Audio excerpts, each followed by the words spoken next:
Agora nós vamos discutir a respeito da seleção da geometria da empenagem, geralmente é convencional, essa geometria.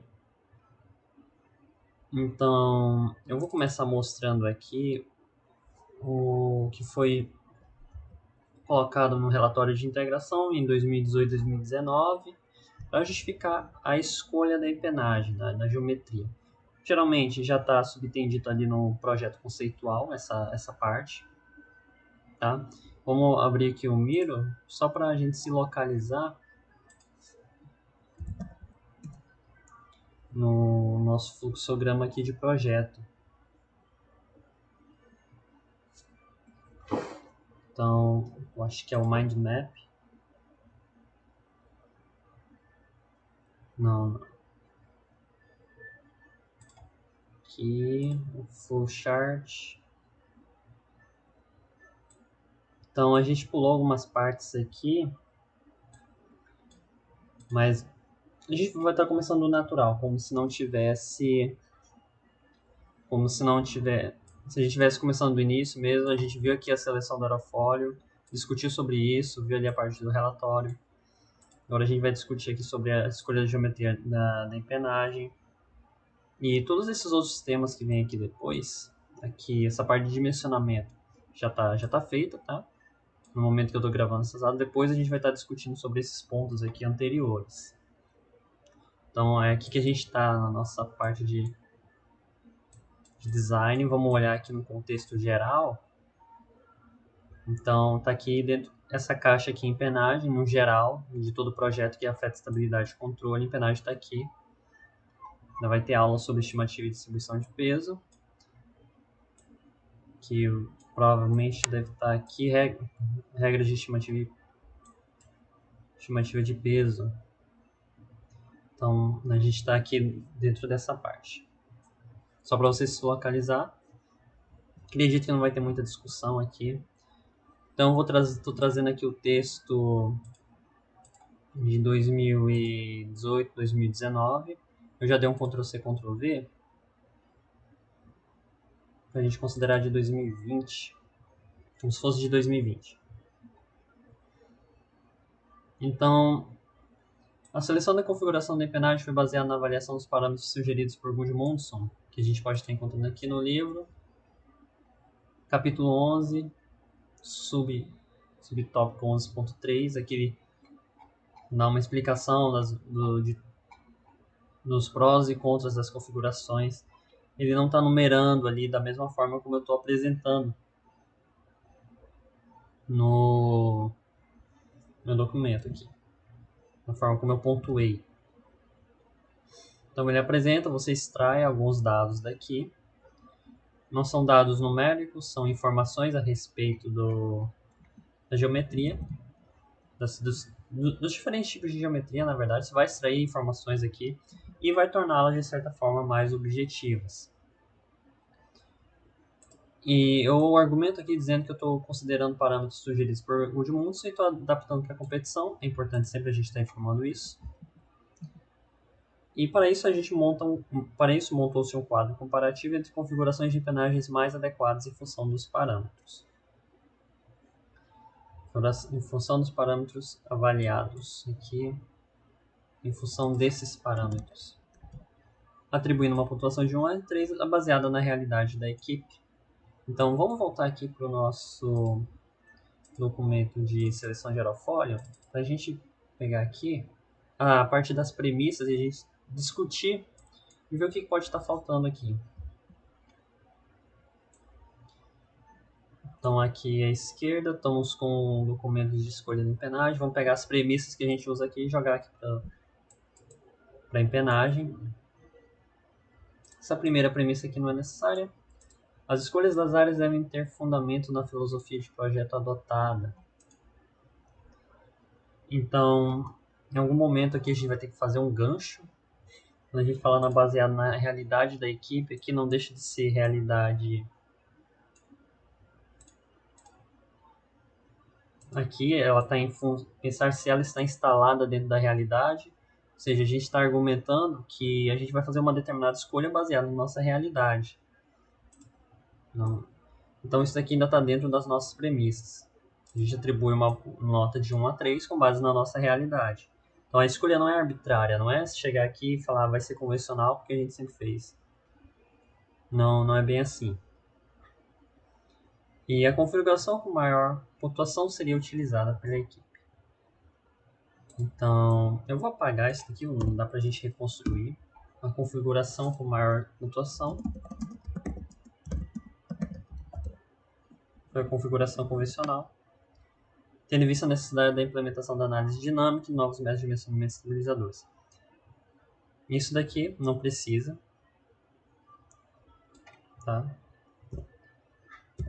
Que era uma justificativa na época, agora não tem mais por que colocar essa justificativa aqui. Então, nesse momento aqui, eu apenas apresentei, não vou estar discutindo muito a respeito. Eu vou tentar alinhar essas escolhas no máximo com as premissas que a gente tem aqui à esquerda. E isso daqui você só vai conseguir ler, interpretar e compreender essa pontuação após uma leitura aqui desse tópico que o Gudmundsson traz a respeito da anatomia da cauda. Então, os parâmetros que eu avalio aqui são peso estrutural. Então, uma convencional é bem leve, assim como uma V é leve. Agora, uma H já é um pouco mais pesada. Eficiência cruzeiro de uma em T é muito boa. Fundamentação teórica, convencional cruciforme é praticamente a mesma coisa. Em T já não é tão fácil assim. Eu não me lembro por que de ser 2 aqui. Acredito que possa ser 3 mesmo. Não, a gente coloca 2 porque tem umas influências lá nos cálculos de estabilidade lateral-direcional. A gente coloca 2 aqui porque tem sinais que mudam nos cálculos lateral-direcional. Fundamentação teórica de V, por exemplo, já é muito baixa. H aqui a gente já tem um pouco, porque é um end plate ali que vai estar atuando. Você tem um estabilizador vertical em cada lado do estabilizador horizontal. Eles vão atuar como end plates e vão tornar a superfície mais eficiente. Agora, saber o quanto de área você pode estar reduzindo, porque você colocou uma empenagem H, você vai poder reduzir a horizontal porque vai se tornar mais eficiente, mas a gente não sabe quanto. Experiência da equipe, convencional, praticamente, sempre. Em área molhada em planta, a gente vê que a V e a H tem a menor área em planta, quando a gente olha de cima. Então, aqui eu não vou me estender mesmo, não tem muito que a gente argumentar. A estrutura aqui já está bem feitinha para você estar criando a tua justificativa. Agora você pode alterar a pontuação conforme a necessidade do projeto no ano. E vamos tentar responder algumas perguntas aqui que a gente pode estar direcionando para desenvolver mais o nosso texto com base nas premissas aqui à esquerda. Então, por que essa solução filosofia ainda é adequada para a competição? Por que é adequado escolher uma convencional aqui? Vamos dizer que a gente tem esses 4 argumentos, 5 aqui.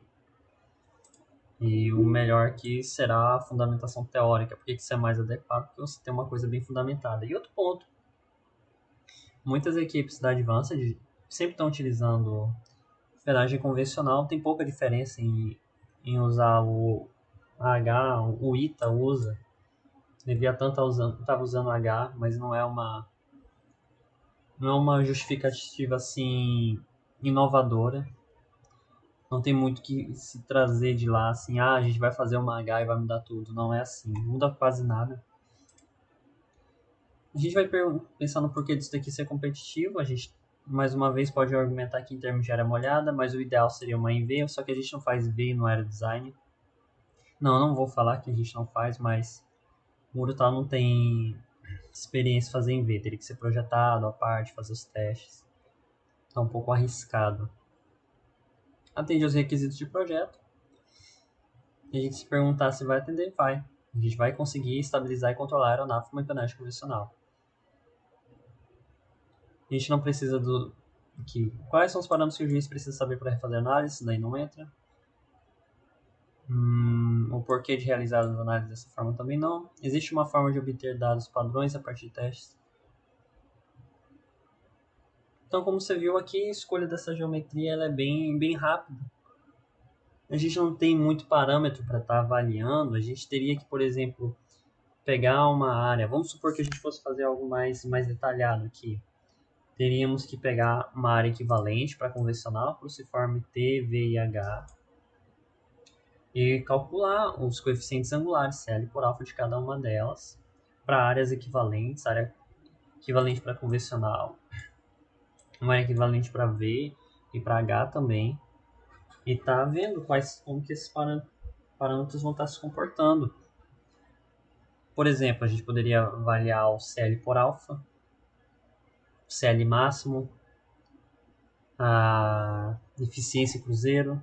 A gente tem um artigo aqui antigo do Tal. Vamos pegar aqui rapidinho. Opa, acabou fechando. Tem que abrir aqui de novo. Tal. Não sei por que fechou ali sozinho. Em um artigo que a gente só vai estar extraindo algumas informações sobre umas comparações dos tipos de empenagem.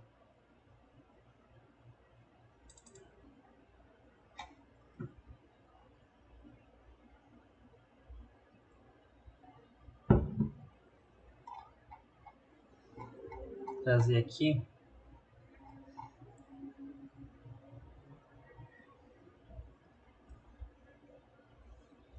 Possui, beleza, faz uma argumentação. Temos aqui 4 tipos, só não tem a cruciforme aqui, que é o T, que é o intermediário entre o T e o convencional. E aqui tem uma argumentação. Vamos pensar aqui em empenagem convencional, menor peso estrutural em relação aos demais modelos, não há estruturas que amenizem a história de vórtices. Então a gente perde um pouco de eficiência em relação. Aqui, olha só, a eficiência aqui dela já não é tão alta, não vai ser tão alta como uma em T, por exemplo. Então a melhor vantagem da NT agora trata-se de estar fora dos vórtices aqui da asa, que são os que estão chegando por baixo. Qual que é o problema? Agora o vertical ele tem que ser mais resistente. A gente tem uma ineficiência estrutural. O peso estrutural aqui da NT já está com uma nota reduzida. V menos área molhada. Isso é bom aqui, por exemplo, se você quiser ser usado na Advanced, quando a pontuação estava em termos de área. Quanto maior a área em planta, menor era a pontuação, você poderia colocar ali uma IV e ver o que acontecia.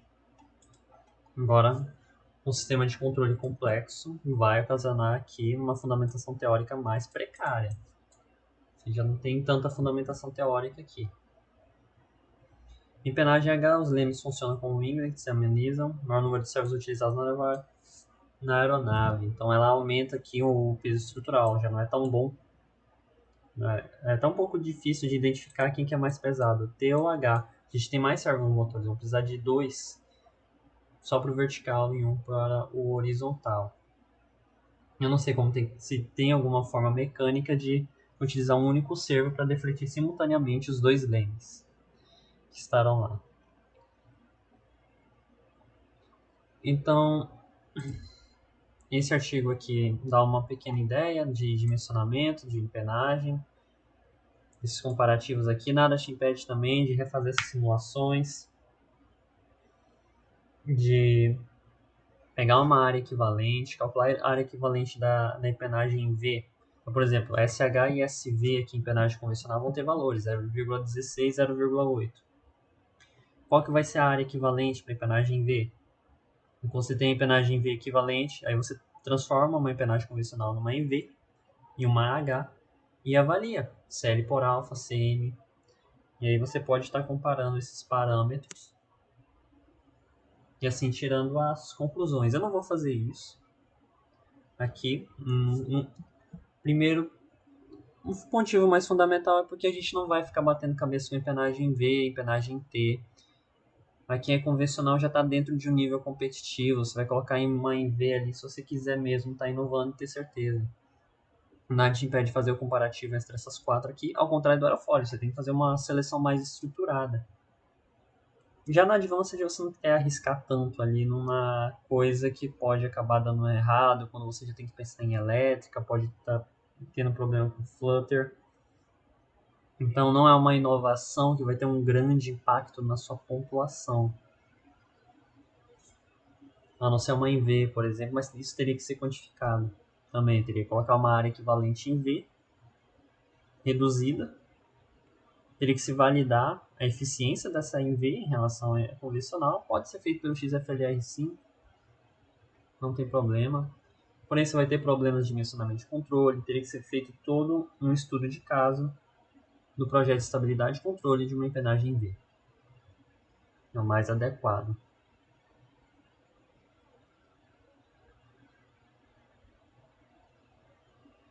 Bom, eu não tenho mais o que comentar aqui. Eu queria mostrar mesmo essa parte de seleção.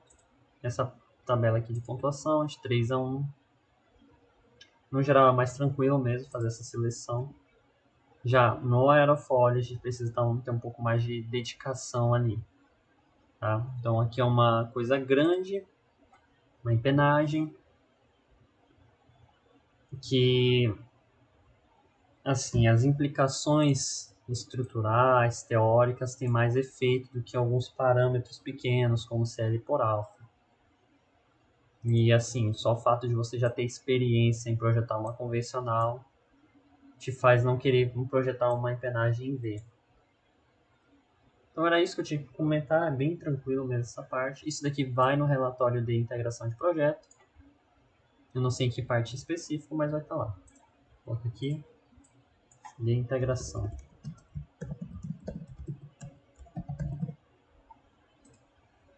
Então estou salvando e a gente finaliza aqui, 16 minutos, bem rápido. Valeu!